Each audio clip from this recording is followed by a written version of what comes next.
Okay, so there is one more feature called point of sale. Like as a seller, you might be getting some offline sales as well.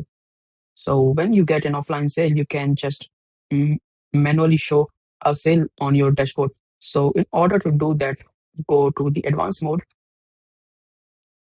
and let it load all the features and options in the sidebar, and go to order manage. Then you will be able to see POS system. Okay, so let it load.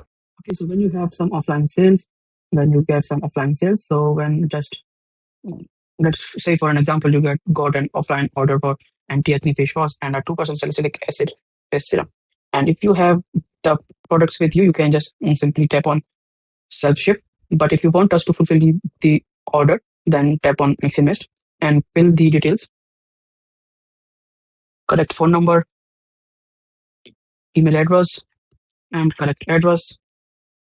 Okay. So okay, then okay, so these are the cost set by the sale itself.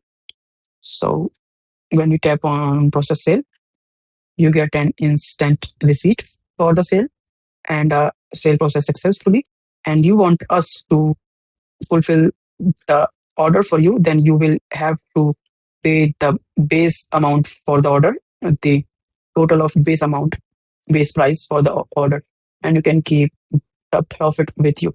So for paying the base price, you will see the pending MixinMist orders, pay the total.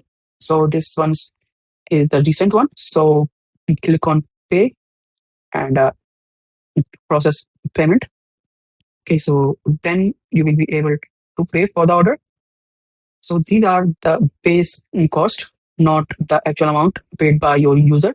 You can keep your profit and pay us the base price of the product.